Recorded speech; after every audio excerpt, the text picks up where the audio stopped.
The evening sun painted the sky orange and pink as Yuna walked along the narrow path that led into the hills behind her village. She was 12 years old, small for her age, with short black hair that her grandmother always said looked like a bird's nest. She did not care. The hills were her favorite place in the whole world, and she came here almost every day after finishing her homework. Yuna lived in a small fishing village on the southern coast of Korea. The village had maybe 200 people, and everyone knew everyone else. Her grandmother, Bora, had raised her since she was 5 years old, after her parents died in a car accident. Her older brother, Taehyun, who was 17 now, also lived with them. He worked on the fishing boats most days and came home smelling like salt and fish. The village was quiet and peaceful, but Yuna often felt lonely. The other children in the village thought she was strange because she liked to explore alone. They played games together near the beach. But Yuna preferred the hills. She liked the sound of the wind in the trees. She liked finding small caves and streams that nobody else knew about. She liked pretending that she was an explorer discovering new worlds. On this particular evening, Yuna had walked farther than usual.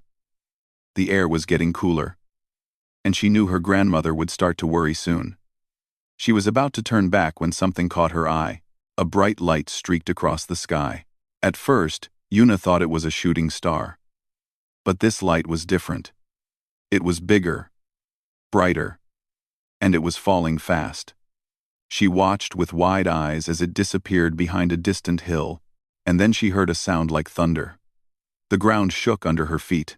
Yuna stood still for a long moment. Her heart was beating fast. Part of her wanted to run home and tell her grandmother, but another part of her, the part that loved exploring and discovering things, wanted to know what had fallen from the sky. She looked back toward the village. The sun was setting quickly now. If she went home, she would never find the spot again in the dark. But if she went to look, she might get in trouble. Yuna bit her lip. Then she started walking toward the distant hill. It took her almost 30 minutes to reach the place. By the time she got there, the sky was dark, and stars were appearing above. She used the light on her small phone to see the path ahead. The air smelled strange here, like burning metal and something she could not name. She climbed over a small ridge and stopped. In front of her was a valley she had never seen before, hidden between two hills. And in the middle of that valley was something impossible. A ship. It was not like any ship Yuna had ever seen. It was not a boat, or a plane, or anything human. It was made of dark metal that seemed to shift and change color when she looked at it. The shape was long and curved, like a sleeping animal. Parts of it were buried in the ground where it had crashed. Smoke rose from cracks in its surface, and along its sides, faint blue lights pulsed slowly, like a heartbeat. Yuna could not move. She could not breathe. She just stared at the thing in front of her. This was not from Earth.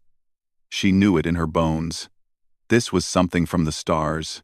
For a long time, she just stood there. Her mind was filled with questions. Where did it come from? Who made it? Was anyone inside? Was anyone hurt? That last thought made her step forward. What if someone needed help? She walked slowly down into the valley, her phone light shaking in her hand.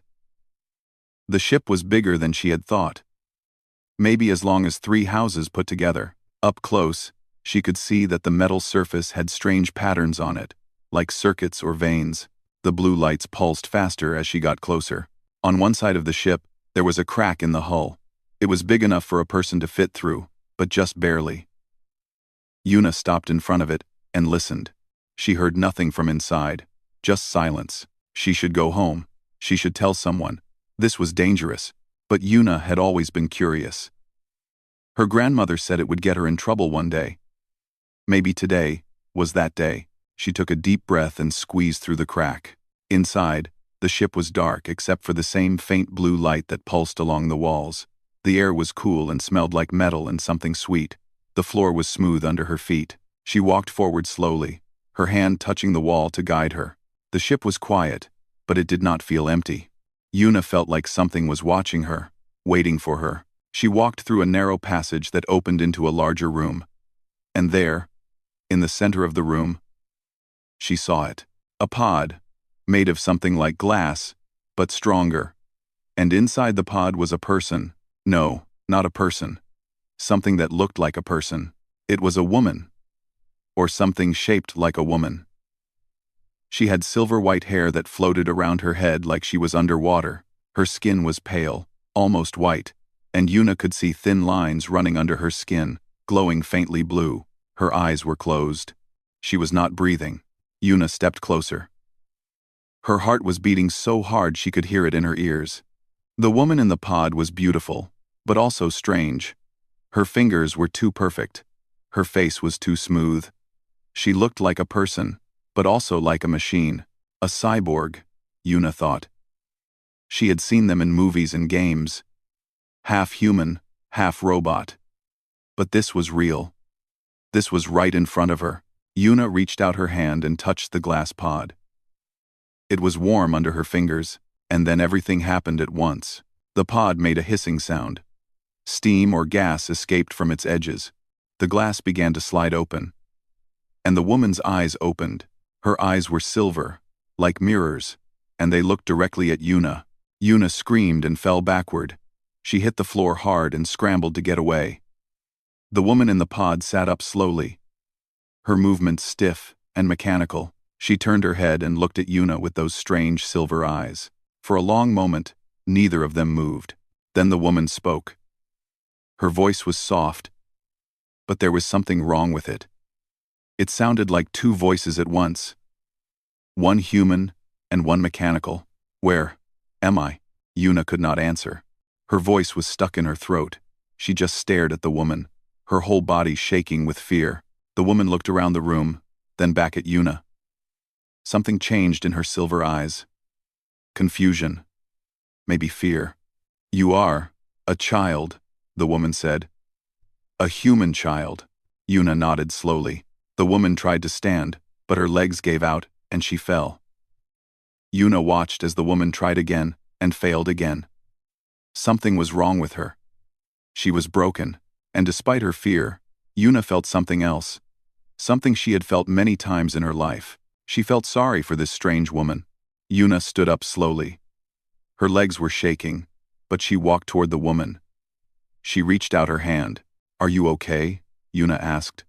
Her voice was small and scared, but she asked anyway. The woman looked at Yuna's hand. Then she looked at Yuna's face.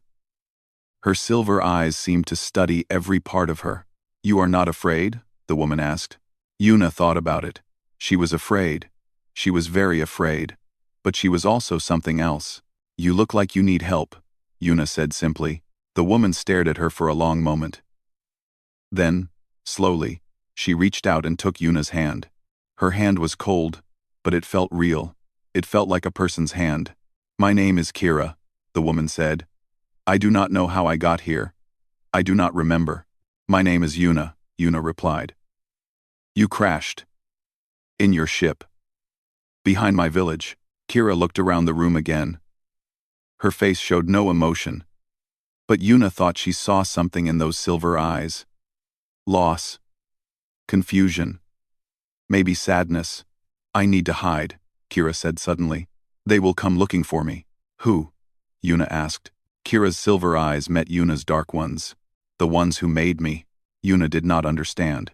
But she understood fear. She understood running. She understood needing help and having no one to turn to. She squeezed Kira's cold hand. I will help you, Yuna said. She did not know why she said it. She did not know what she was promising. But she said it anyway, because it felt like the right thing to do. And in the dark ship, in the hidden valley, something changed. A connection formed between a small human girl and a broken cyborg woman. A connection that would change everything. Outside, the stars shone bright and cold. And somewhere in the darkness of space, something was already searching. Yuna did not sleep that night. She came home late, and her grandmother scolded her for making everyone worry. Taehyun looked at her with his usual serious face and told her to be more careful, but Yuna could barely hear them. Her mind was full of silver eyes and cold hands, and a ship that fell from the stars. She lay in her bed and stared at the ceiling. The woman, Kira, was still in that ship. Broken. Scared. alone. Yuna had promised to help her, but she did not know how. She was just a 12-year-old girl. What could she do? But she had made a promise. And Yuna always kept her promises. The next morning, she woke up early before anyone else. She packed a small bag with things she thought might help. Some rice cakes that her grandmother had made, a bottle of water, a flashlight with new batteries, some old blankets from the storage closet, and a small toolkit that had belonged to her father. She left a note saying she was going to explore the hills and would be back before dinner. Then she slipped out of the house and walked quickly toward the hidden valley. The morning was cool and misty. The path through the hills was harder to find in daylight than it had been at night, but Yuna remembered the way. She climbed over rocks and pushed through bushes until she found the ridge that looked down into the valley. The ship was still there. In the morning light, it looked even stranger. The dark metal seemed to absorb the sunlight instead of reflecting it. The blue lights were dimmer now, barely visible. Yuna climbed down into the valley and approached the crack in the hull. She took a deep breath and squeezed inside. Kira was exactly where Yuna had left her. She was sitting against the wall of the main room, her legs stretched out in front of her. Her silver eyes were open, staring at nothing. When Yuna entered, those eyes turned to look at her. "You came back," Kira said. Her voice was still that strange mix of human and machine. "I said I would help," Yuna replied. She walked over and sat down next to Kira, putting her bag between them. "I brought you some things." She pulled out the rice cakes and held them up. "Are you hungry?" Kira looked at the rice cakes. Something flickered in her silver eyes. "I do not require organic food," she said. "My body runs on energy cells. But I thank you for the gesture." Yuna felt a little embarrassed, but she put the rice cakes back in her bag. "Oh, I did not know. I am sorry." "Do not apologize," Kira said. Her voice was flat, but there was something underneath it. "No one has offered me food in a very long time. Perhaps ever." Yuna did not know what to say to that. So she pulled out the blankets instead. "These are for you." "It is cold in here." Kira looked at the blankets. Then she looked at Yuna. For a long moment, she was silent. "Why are you doing this?" she asked finally. "You do not know me. I am not human. I could be dangerous." Yuna thought about the question. She had asked herself the same thing all night. "You looked scared," she said finally. "When your eyes opened, you looked scared. I know what that feels like. Being scared and alone. I did not want to leave you like that." Kira stared at her. Something was happening behind those silver eyes. Yuna could not tell what it was. "I have been alive for over 200 years, Kira said slowly. "I have traveled to many worlds. I have met many species. But I have never met anyone who helped a stranger simply because they looked scared." Yuna did not know what to say. 200 years old? Many worlds? It sounded impossible. But so did everything else about Kira. "Can you tell me about yourself?" Yuna asked. "Who are you? Where did you come from? Why did you crash here?" Kira was quiet for a moment. When she spoke, her voice was different. Slower, sadder. "I do not remember everything," she began. "My memory banks are damaged. But I remember some things. I remember who I was. Before." "Before?" She looked down at her hands. The thin blue lines glowed faintly under her pale skin. "I was born on a world called Vela. It was a peaceful world. Green forests. Blue oceans. My people were artists and scientists. We studied the stars and made beautiful things. We thought we were alone in the universe." Her hands closed into fists. "We were wrong. The Vorath Dominion found us. They are an empire that stretches across 1,000 star systems. They do not conquer worlds for land or resources. They conquer them for bodies." Yuna felt a chill run down her spine. "Bodies? The Vorath believe that organic life is weak," Kira continued. "Fragile. Inefficient. They take the best individuals from each species they conquer and transform them. They remove the weaknesses and add machines.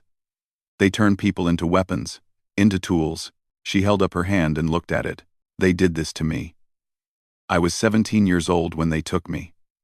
They removed most of my organic body and replaced it with technology. They erased my emotions, my memories, my will. They turned me into a soldier for their empire.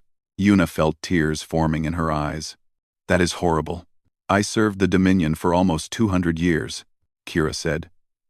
I did terrible things. Things I cannot forgive. But something happened.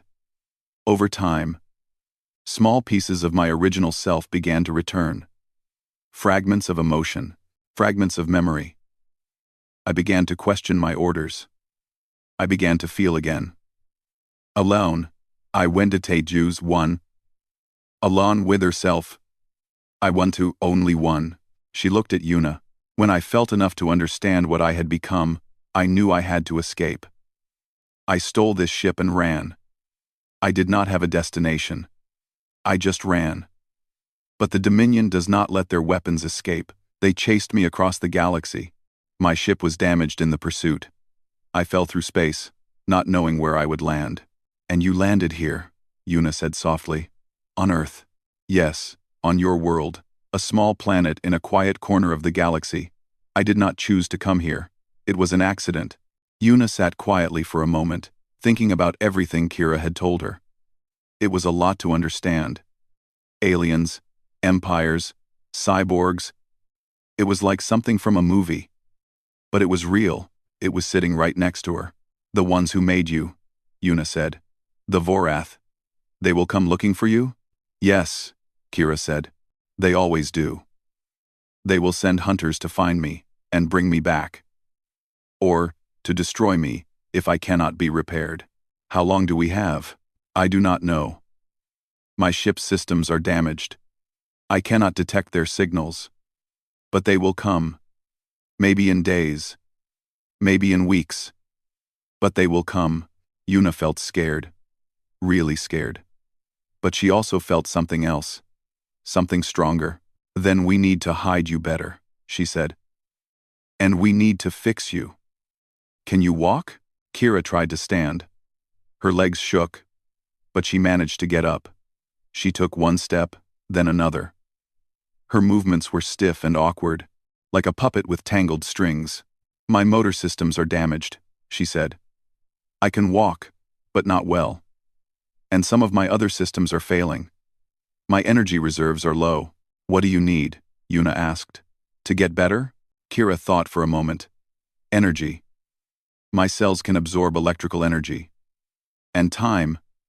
My body has repair systems. But they work slowly when power is low. Yuna nodded. I can bring you batteries. We have a lot at home. Will that help? Batteries? Kira seemed to think about it. Primitive, but yes. They might help. Okay, I will bring you batteries tomorrow. And more blankets. And anything else you need. Yuna stood up and faced Kira. I meant what I said. I will help you. Kira looked down at the small human girl standing in front of her. This child who had no reason to help her. This child who should be afraid but chose to be kind instead. Why? Kira asked again. You owe me nothing. I am a stranger. I am not even the same species as you. Why would you risk yourself for me? Yuna thought about her parents. She thought about the years of loneliness after they died. She thought about her grandmother and brother, who loved her but could never understand the emptiness she felt inside. Because everyone deserves someone who cares about them, Yuna said simply. Even strangers. Even aliens.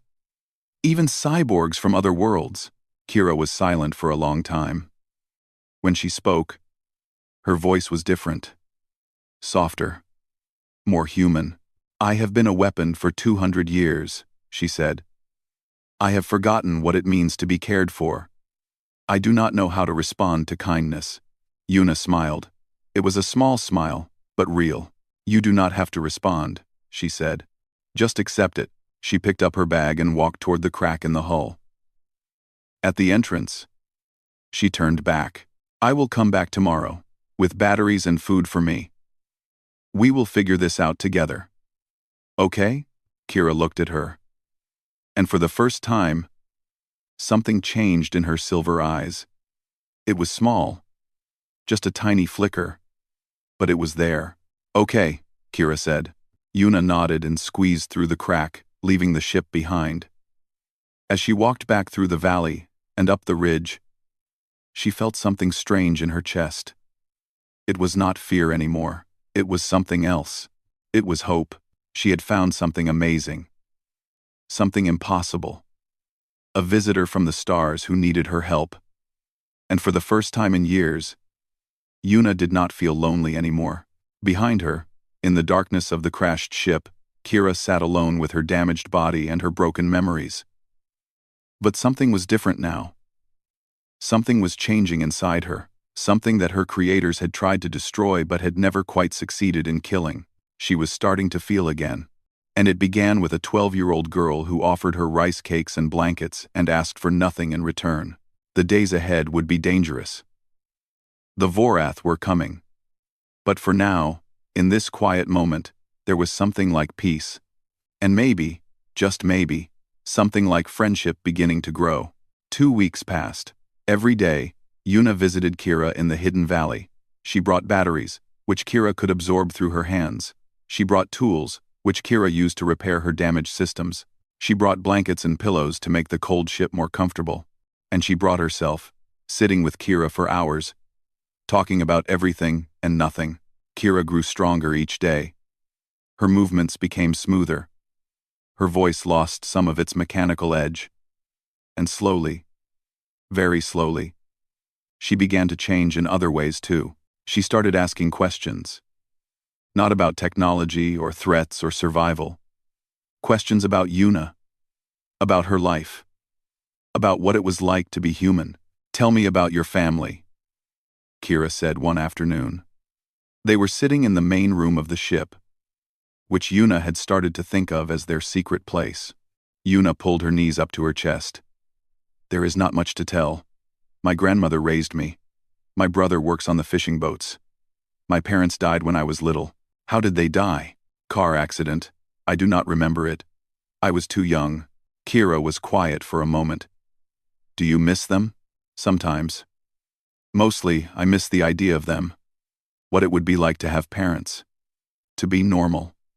Yuna looked at Kira. Do you miss your family? From your world? Something crossed Kira's face. Pain, maybe. Or loss. I do not remember their faces anymore, she said softly. The Vorath erased those memories when they transformed me. But sometimes, when I am very still and very quiet, I feel like there is an empty space inside me. A space where love used to be.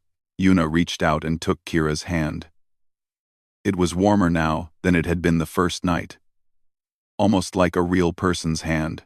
Maybe we can fill that space with new memories, Yuna said. New people to care about. Kira looked at their joined hands. Her silver eyes seemed to shimmer. Perhaps, she said, but their peaceful days could not last forever. One evening, Yuna came home later than usual. She had stayed with Kira until the sun was setting, and she had to run most of the way home. When she burst through the door, out of breath and covered in dirt, she found Taehyun waiting for her. His arms were crossed. His face was serious. Where have you been? He demanded. The hills, Yuna said quickly. Just exploring. You know I always go there. Every day. For hours. Coming home with dirt on your clothes and strange looks in your eyes.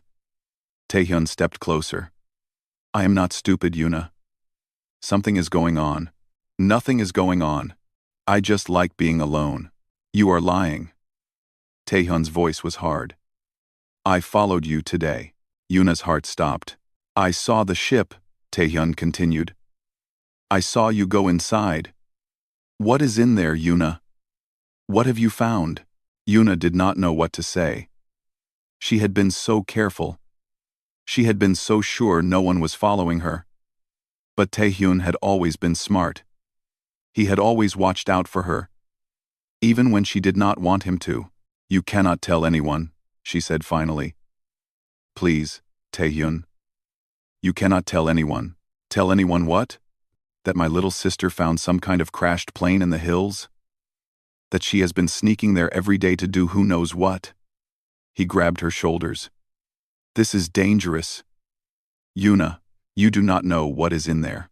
I do know, Yuna said. She looked up at her brother. It is not a plane. It is a spaceship. And there is someone inside. Someone who needs help. Taehyun stared at her. For a moment, he looked like he thought she was crazy. Then, his face changed. He saw something in her eyes that made him believe. Show me, he said. They went together the next morning. Yuna led the way, her heart pounding with every step. She did not know how Kira would react. She did not know how Taehyun would react. But she had no choice now. The secret was out. When they entered the ship, Kira was standing in the main room, fully alert. Her silver eyes locked onto Taehyun immediately. You brought someone, she said. Her voice was cold. Dangerous. He is my brother, Yuna said quickly. He followed me. I had to tell him. He is a threat. He will tell others. Taehyun stepped in front of Yuna, putting himself between her and Kira. I am not going to let you hurt my sister. I have no intention of hurting her. She has been helping me. Helping you? Taehyun looked around the ship. What are you? Where did you come from? What do you want? Kira told him. The same story she had told Yuna. About the Vorath Dominion. About being transformed into a weapon. About escaping and crashing on Earth. About the hunters that would come. When she finished, Taehyun was quiet for a long time. His face showed nothing. We need to tell someone, he said finally. The government. The military. Someone who can protect us. No, Kira said sharply. If your authorities learn about me, they will try to study me. They will try to use my technology. And when the Vorath come, they will not distinguish between me and your people. They will see your planet as contaminated. They will destroy everything. So what do we do? Just wait for these hunters to come? I will leave, Kira said. As soon as my ship is repaired enough to fly, I will leave your world and lead them away from here. No, Yuna pushed past Taehyun. You cannot leave. You are not strong enough yet. And where would you go? Anywhere. It does not matter. I will not put your people in danger. The room shook suddenly. Dust fell from the ceiling. Everyone froze. What was that? Taehyun asked. Another shake. Stronger this time. Part of the wall cracked. Aftershock, Kira said. My crash destabilized the ground. This valley is not safe. As if to prove her point, a section of the ceiling began to fall. Yuna looked up and saw metal and rock coming down toward her. She tried to run, but her feet would not move. She was frozen with fear. Something slammed into her. She flew through the air and hit the ground hard. When she opened her eyes, Kira was on top of her, shielding her with her body. Debris rained down on Kira's back, but she did not move until it stopped. When the shaking ended, Kira stood up slowly. Her back was damaged. Sparks flew from a wound in her shoulder, but she looked down at Yuna with something like concern in her silver eyes. Are you hurt? Yuna shook her head. You saved me. You have been saving me for 2 weeks. It was the least I could do. End quote. Taehyun stood nearby, staring at Kira with wide eyes. He had seen everything. He had seen this alien cyborg throw herself in front of his sister without hesitation. Risk her own body to protect a human child. I was wrong about you, he said quietly. I am sorry, Kira looked at him. You were protecting your family. There is nothing to apologize for. After that day, Taehyun joined their secret. He helped Yuna bring supplies to the ship. He helped Kira repair the damaged sections. And slowly, he too began to see her not as a threat, but as a person. One evening, Yuna brought someone else to the ship. An old man named Jinho, who lived alone at the edge of the village. He had been a scientist once, before something happened that made him leave his job and come to the village to hide from the world. Everyone thought he was strange, but Yuna had always liked him. He told good stories and never treated her like a child. Dr. Jinho stood in front of Kira, his eyes wide with amazement. He walked around her, studying her with the excitement of a child. Extraordinary, he breathed. Absolutely extraordinary. The technology in your body is centuries beyond anything we have. The energy systems alone could change our world. I am not here to change your world, Kira said. I am here by accident. Yes, yes. But still. He looked at her face. May I examine you? Properly? I might be able to help with your repairs. Kira hesitated. Then she nodded. Over the next few days, Dr. Jinho worked with Kira to repair her damaged systems. He learned fast, understanding technology that should have been impossible for a human to grasp, and as he worked, he talked to her, asked questions, listened to her answers. What fascinates me most, he said one day, is not your technology, it is you. Me? The Vorath designed you to be a perfect weapon. No emotions. No independent thought. Pure logic and obedience. But here you are. Feeling. Questioning. Caring about a little girl who brought you rice cakes. Kira did not respond. You know what that means, do you not, Doctor? Jinho smiled. It means they failed. They tried to destroy everything that made you alive. And they failed. There is something inside you that they could not erase, something stronger than their technology. I do not know what that something is. I do, said Yuna, who had been listening nearby. It is your heart. Kira looked at her. I do not have a heart. It was replaced with a mechanical pump. Yuna shook her head. Not that kind of heart. The real kind. The kind that makes you care. The kind that makes you feel. You still have that, Kira. You never lost it. That night, Yuna's grandmother Bora came to the ship. She had known something was happening for days. She had seen the extra food going missing, the batteries disappearing, her grandchildren whispering secrets. She had followed them quietly and seen everything. But she did not scream. She did not run. She walked into the ship and looked at Kira with calm, ancient eyes. So you are the one my granddaughter has been helping. Kira stood stiffly. I apologize for involving your family. I did not intend to put anyone in danger. Grandmother Bora waved her hand. Danger? Life is full of danger. That is not what interests me. She walked closer to Kira, studying her face. What interests me is why. Why? Why does Yuna help you? Why does my grandson now spend his evenings fixing your ship? Why does old Dr. Jinho have light in his eyes again for the first time in years? She smiled. It is because of you. Because there is something in you that draws people. Something good.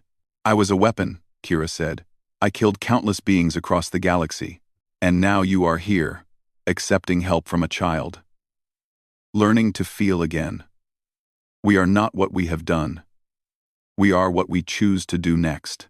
The old woman reached out and touched Kira's cheek. Her hand was warm and soft. There is an old saying in our country, Grandmother Bora said. The reed that bends does not break. Humanity has never been strong in the way you aliens understand strength. We are small. We are weak. We live short lives. But we bend. We adapt. We love. Even when it is foolish. We hope. Even when it is hopeless. She smiled. That is our strength. And I see that strength waking up inside you. Kira did not speak, but something in her silver eyes glistened, something that looked almost like tears. They had become a strange family. A lonely girl. A protective brother. A brilliant old scientist. A wise grandmother. And a cyborg from the stars, who was learning what it meant to be human. But the peace would not last. Somewhere in the dark of space, hunters were coming, and they would show no mercy. The warning came at midnight. Kira sat up suddenly in the ship, her silver eyes glowing bright. Dr. Jinho had repaired enough of her systems that she could now detect signals that human technology could not, and she detected something terrible. They are here, she said. Yuna was sleeping nearby, wrapped in blankets on the floor. She had refused to leave Kira alone at night. When Kira spoke, she woke instantly. Who is here? The Vorath. A scout ship has entered your planet's atmosphere. They have found me. Fear gripped Yuna's heart. She had known this day would come. They had talked about it, planned for it, prepared for it. But now that it was real, she was terrified. How long do we have? Hours, maybe less.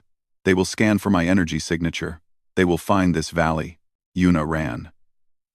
She ran out of the ship and through the dark valley, up the ridge and down the hill toward the village. She burst into her grandmother's house and woke everyone up. By the time the sun rose, their small group was gathered in the ship. Yuna, Taehyun, Grandmother Bora, Dr. Jinho, and Kira. Standing tall now, her systems mostly repaired. We cannot fight them, Kira said bluntly. Vorath soldiers are stronger than any human. Their weapons can destroy buildings in seconds. They feel no pain, no fear, no hesitation. Then what do we do? Taehyun asked. I will surrender myself. I will go to them and let them take me. It is the only way to protect your village. No, Yuna grabbed Kira's arm. We talked about this. We said we would find another way. There is no other way, Kira said softly. Yuna, you have shown me more kindness than I have known in 2 centuries. You made me feel alive again. I will not repay that kindness by letting your people die. I will not repay that kindness, and I will not repay your friendship by letting you die alone. They stared at each other. Human eyes and silver eyes. Child and cyborg. 2 people who should have had nothing in common, but had found something precious together. The girl is right, Doctor, Jinho said slowly. Surrendering achieves nothing. They will take you. And then they will study this planet anyway. They might decide humans are useful for conversion. Your sacrifice would be meaningless. Then what do you suggest? Dr. Jinho smiled. It was a strange smile. Dangerous. We fight. You cannot fight them. I told you. They are too powerful. Yes, they are powerful. But power is not everything. The old scientist began to pace. Tell me about them. How do they think? How do they plan? Kira considered the question. They are purely logical. They analyze threats, calculate responses, execute plans with perfect precision. They do not make mistakes. They do not improvise. And that is their weakness. Everyone looked at Dr. Jinho. The Vorath are perfect machines, he continued. They can calculate any scenario, predict any logical response. But humans are not logical. We are chaotic, unpredictable. We do things that make no sense. We fight battles we cannot win. We sacrifice ourselves for strangers. We love people who cannot love us back. He looked at Yuna. We send children to help cyborgs from the stars. You think you can defeat them with chaos? Not defeat, but delay, confuse, buy time. Dr. Jinho pulled out a notebook, covered in messy writing. I have been studying your technology. Kira, I understand some of it now. Enough to use it. If we combine your systems with our local resources, we might be able to create traps, distractions, things they will not expect. Grandmother Bora nodded slowly. Our village has 200 people. Most of them are fishermen and farmers. They know this land better than any outsider ever could. You want to involve the whole village? Taehyun asked. They do not even know what is happening. Then we tell them, Grandmother Bora said. Not everything, just enough. A threat is coming. We need to protect ourselves. They will help. That is what our people do. The plan came together quickly. They did not tell the villagers about aliens or cyborgs. They told them that dangerous criminals were coming. People who might hurt the village. It was not entirely a lie. The villagers did not ask too many questions. They trusted Grandmother Bora. They trusted each other. By evening, the village was transformed into a trap. Nets were hidden on the paths leading to the valley. Explosives made from fishing supplies were buried under rocks. Old boats were filled with oil and placed at strategic points, ready to be lit. The villagers took positions throughout the hills, armed with whatever they could find. fishing spears, kitchen knives, farming tools, pathetic weapons against alien soldiers. But weapons nonetheless. Dr. Jinho worked with Kira to rig her ship's remaining power into a trap. If the Vorath entered the valley, they could trigger an energy pulse that would disable their sensors temporarily. It would not stop them, but it would blind them. As night fell, everyone waited. Yuna sat with Kira inside the ship. They did not speak for a long time. Finally, Kira broke the silence. "You should have run," she said. "When I told you what I was, you should have run away and never come back." "Maybe," Yuna admitted, "but I did not." "Why?" "I still do not understand. Logic says you should have protected yourself. You are a child. You have your whole life ahead of you. Why would you risk everything for a broken machine from another world?" Yuna thought about the question. She had asked herself the same thing many times. "When my parents died," she said slowly, "I felt like I was invisible. Like no one really saw me anymore. Grandmother and Taehyun loved me, but they had their own grief. They could not see how lonely I was." She looked at Kira.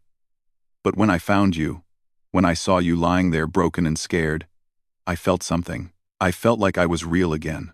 Like I mattered. Like I could make a difference to someone." "So, you helped me because it helped you?" "I helped you because it felt right. Because you needed someone, and I was there." Yuna smiled. "You taught me something, Kira. You taught me that we are not alone. Not in the universe. Not in life. There is always someone who needs help. And there is always someone who can give it." Kira was silent for a long moment. "The Vorath taught me that organic life is weak," she said finally. "That emotions are flaws. That connections are vulnerabilities. I believed them for 200 years. She reached out and took Yuna's hand. "But you have shown me they were wrong. You are small and fragile and live such short lives. But you are not weak. You are the strongest beings I have ever encountered, because you choose to be kind even when it costs you. You choose to love, even when you might lose everything." Yuna squeezed her hand. "We are family now. And family does not give up on each other." The signal came an hour later. Kira's sensors detected movement in the hills. 3 Vorath soldiers, moving in formation toward the valley. And leading them was a figure that made Kira's systems spike with fear. Commander Hyuk. She had known him before. In her past life as a Vorath weapon. He was one of the oldest cyborgs in the Dominion. Completely loyal. Completely ruthless. He had been hunting escaped cyborgs for centuries. He had never failed. "He is here," Kira said. Yuna stood up. "Then, let us show him what humans can do." The battle began with fire. Villagers lit the oil-filled boats at the entrance to the valley, creating a wall of flame that blocked the main path. The Vorath soldiers paused, calculating. This was unexpected.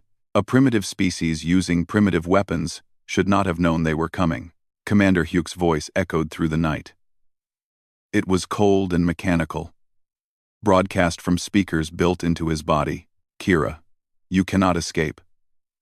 Surrender yourself and these primitives will not be harmed." Kira did not respond. The soldiers began to move around the fire, taking alternate routes into the valley. And that is when the traps began. A net fell from the trees and tangled around the first soldier. He tore through it easily. But while he was distracted, a group of fishermen threw hooks attached to ropes. The hooks caught in his armor. The men pulled in opposite directions. The soldier stumbled. It was not enough to stop him, but it slowed him down. The second soldier stepped on the hidden explosives. The blast was small by alien standards, but it damaged his leg sensors. He began moving erratically, unable to calculate the terrain properly. Children ran through the hills with lanterns, appearing and disappearing, confusing the soldiers' visual tracking. Villagers threw dirt and water, blinding optical sensors. Dogs barked and circled, adding chaos to the scene. It was not a battle. It was confusion. Madness. Things that made no logical sense. And for the first time in their existence, the Vorath soldiers did not know what to do. Commander Hyuk watched from a ridge above the valley. His enhanced eyes tracked everything. He analyzed the situation and felt something he had not felt in centuries. Irritation. Enough games, he said. He descended into the valley himself. The villagers who tried to stop him were swept aside like insects. He moved through the fire without slowing down. He tore through nets and ignored the tiny weapons that bounced off his armored body. He walked directly toward the crashed ship. Inside, Kira felt him coming. She turned to Yuna. "Stay here. No matter what happens, stay here." "Kira, no. Promise me." Yuna's eyes filled with tears, but she nodded. Kira walked out of the ship and stood in the valley, facing Commander Hyuk as he approached. "So," he said, "the defective unit has made friends with the animals. They are not animals. They are people. More human than you or I ever were." "Human?" Hyuk laughed. It was an ugly sound. "They are weak. Short-lived. Irrational. They will be forgotten by the galaxy before it even notices they existed. Maybe. But they helped me when they had no reason to. They showed me kindness when I deserved only destruction. They proved that there is more to life than logic and power." "How touching." Commander Hyuk raised his weapon. "Come back with me, Kira. Accept reconditioning. Return to what you were meant to be. Has Batagiva rebound?" Kira stood tall. Her silver eyes glowed in the darkness. "No. Then you will be destroyed." He fired. Kira moved faster than she had ever moved before. She dodged the first shot and charged toward Hyuk. They collided in a crash of metal and energy. They fought with strength that could have crushed buildings. They traded blows that would have killed any human instantly. But Kira was damaged. She was still not fully repaired. And Commander Hyuk was one of the most powerful cyborgs in the galaxy. He threw her to the ground. He stepped on her chest, pinning her down. "Pathetic," he said. "You have grown weak. These humans have infected you with their flaws." He raised his weapon to finish her. And then something hit him in the face. It was a rock. A small rock, thrown by a small hand. Commander Hyuk turned and saw Yuna standing at the entrance of the ship.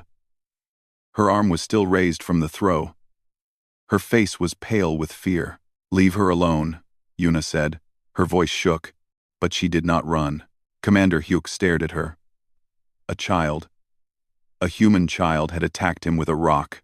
"Yuna, run!" Kira screamed. But Yuna did not run. She picked up another rock. "She is my friend," Yuna said. "And you cannot have her." Commander Hyuk smiled. It was a terrible smile. "Then you will die with her." He raised his weapon toward Yuna, and in that moment, something inside Kira broke. Not a mechanical part, something deeper. Something the Vorath had never been able to control. She moved. She should not have been able to. Her systems were damaged. Her power was low. But she moved anyway. She grabbed Commander Hyuk's weapon arm and tore it from his body. He screamed. An actual scream, filled with pain and shock. Kira stood up. Her eyes were no longer silver. They were blazing with white light. "You will not touch her," she said. Her voice was no longer mechanical. It was pure, human. And then she fought like she had never fought before. The battle was unlike anything the galaxy had ever seen. Two cyborgs fighting with everything they had. But something had changed in Kira. She was no longer moving like a machine. She was moving like a storm. Commander Hyuk fought back with his remaining arm. He was still powerful, still dangerous. But something was wrong. Kira should not have been able to do this. Her systems were damaged. Her power reserves were nearly empty. By every calculation, she should have collapsed minutes ago. But she did not collapse. She kept fighting. Around them, the villagers had frozen. They watched in awe as two impossible beings crashed into each other again and again. The other Vorath soldiers had stopped too. Confused by what they were seeing, their commander was losing. This did not compute. Hyuk slammed Kira into the ground. She hit hard enough to crack the earth. He raised his foot to crush her head. "You cannot win," he said. "You are weak. You are broken. You are nothing." Kira looked up at him. Her face was damaged. Sparks flew from her cheek. But her eyes, Those blazing white eyes showed no fear. "You are wrong," she said. "I am not weak. I have something you will never understand. Something the Vorath tried to destroy but never could. And what is that? Something to protect."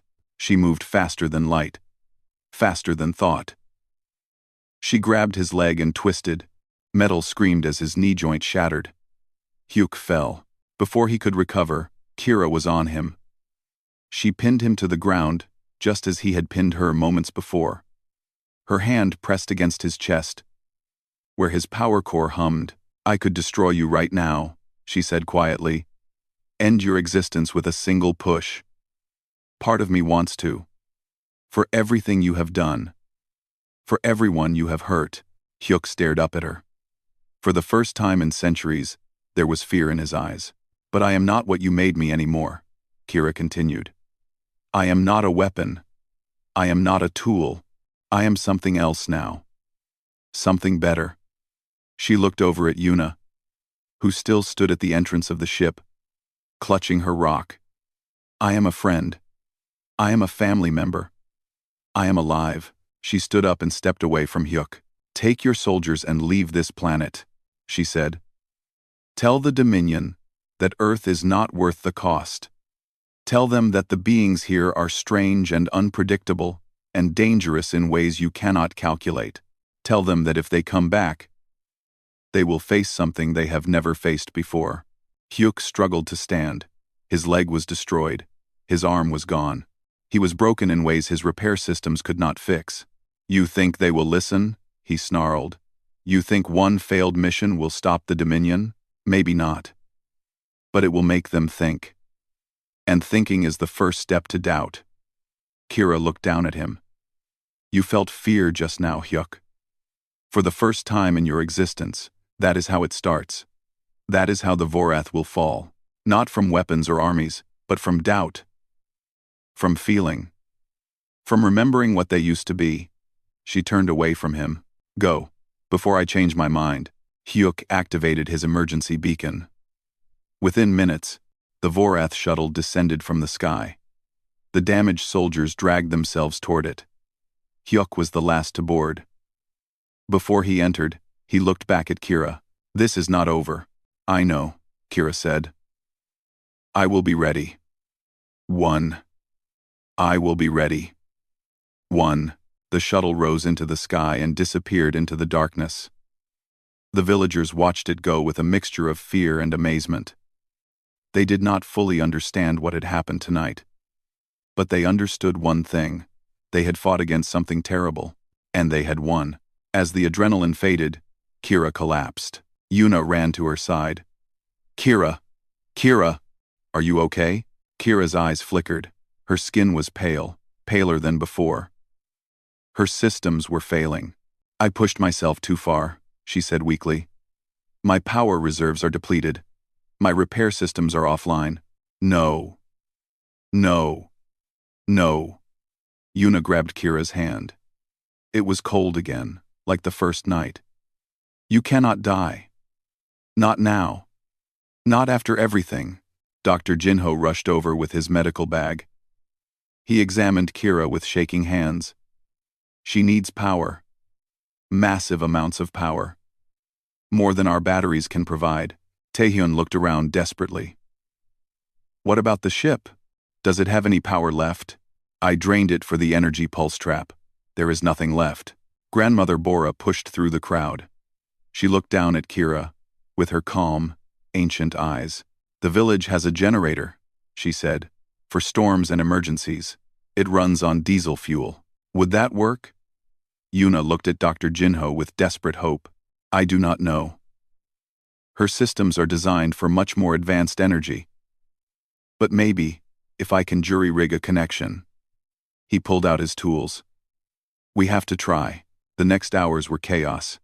Villagers ran back to the village and brought the generator on a cart. Dr. Jinho worked frantically, connecting cables and wires between the human machine and Kira's body. The whole village gathered around, holding torches and lanterns, watching in silence. Yuna never let go of Kira's hand. She talked to her constantly. Even though Kira's eyes were closed, and she showed no sign of hearing. "You cannot leave me," Yuna whispered. "You promised. You said we were family. Families do not give up on each other. You taught me that.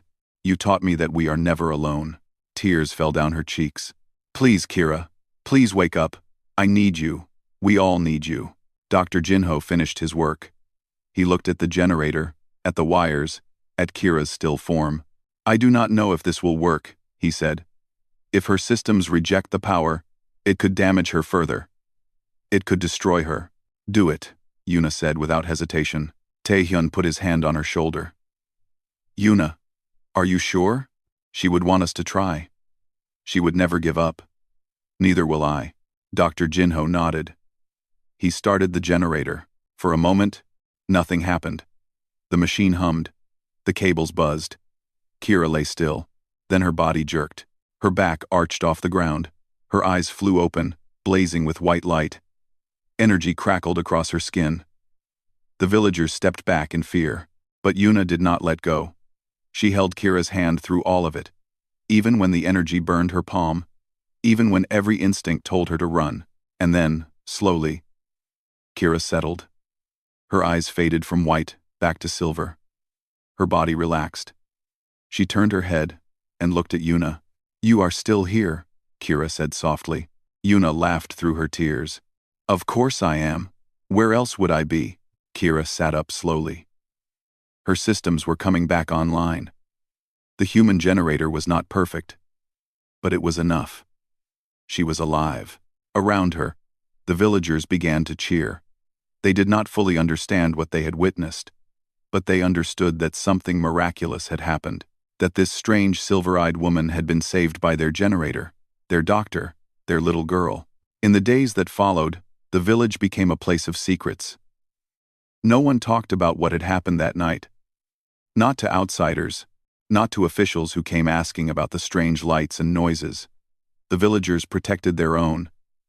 And somehow, Kira had become one of their own. Dr. Jinho worked with Kira to repair her body fully. He used a combination of alien technology and human ingenuity. The result was something new, something that was neither fully alien nor fully human, but something in between. "You are remarkable," he told her one day. "Your body now runs partly on our technology. You are the first true hybrid of our worlds." Kira looked at her hands. The thin blue lines were still there, but they glowed warmer now. Her skin was not quite so pale. When she smiled, it looked almost natural. "I like it," she said. "It feels right." Yuna visited every day, just as she had from the beginning. They talked for hours about everything. About Kira's past. About Yuna's dreams. About the future and what it might hold.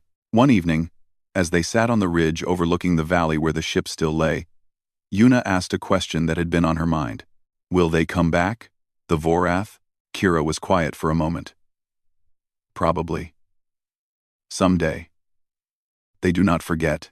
They do not forgive. Are you scared?" "No." Kira looked at Yuna with her silver eyes. "I am not scared anymore. Because I know something now that I did not know before." "What?" "I know that I am not alone. I know that there are beings in this universe who will stand beside me, no matter what comes. I know that there is something stronger than fear." She took Yuna's hand. "It is love. It is friendship. It is the human spirit." Yuna smiled. "You sound almost human. Maybe I am becoming one, a little bit." Kira smiled back. "Is that okay?" "It is more than okay. It is wonderful." They sat together in silence, watching the stars appear in the darkening sky. Somewhere out there, the Vorath Dominion continued its endless expansion. Somewhere out there, beings were being conquered, transformed, enslaved. But here, on this small planet, in this quiet village, something new had been born. A friendship between a human child and an alien cyborg. A connection that defied logic and calculation. A bond that proved that even in the darkest universe, there was always hope. Kira had come to Earth by accident. She had crashed in those hills, broken and alone, expecting nothing but death. Instead, she had found a family, She had found a home. She had found herself. And it had all started with a 12-year-old girl who saw someone scared and alone and chose to help. Months later, Kira stood in the village square. She no longer hid in the ship. She walked among the people, talked with them, helped them. The villagers had accepted her. They called her strange, yes, but they called her theirs. Grandmother Bora approached her with a cup of tea. "You have changed," the old woman said. "Since that first night when Yuna brought me to meet you."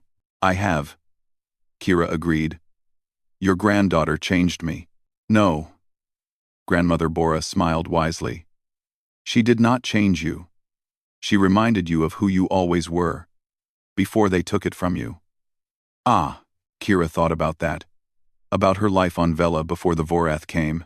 About her family, whose faces she could no longer remember but whose love she could still feel. Deep in the parts of her that were still organic. "Perhaps you are right," she said. Yuna ran up to them, out of breath and laughing. She had grown over the months. Taller, more confident. But her eyes still held the same kindness they had held on that first night. "Kira, Dr. Jinho wants to show you something.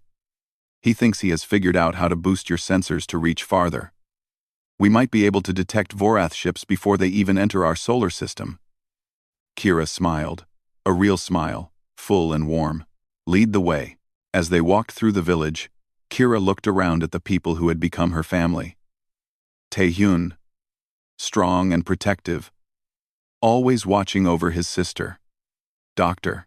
Jinho, brilliant and curious, still discovering new things every day. Grandmother Bora, wise and kind, the heart of their little group. And Yuna. Always Yuna. The brave little girl who had found an alien ship in the hills and decided to help instead of run. The Vorath had thought humanity was weak. They had been wrong. Humans were small and fragile and lived such short lives. But they loved fiercely. They hoped stubbornly. They protected each other against impossible odds. That was their strength. That was their gift to the universe. And Kira, once a weapon of destruction, had learned that lesson from the smallest and bravest of them all. Whatever came next, whatever threats the future held, she would face them. Not alone, but with her family beside her. Because that was what humans did. That was what she had become. And it was the most wonderful thing in the galaxy.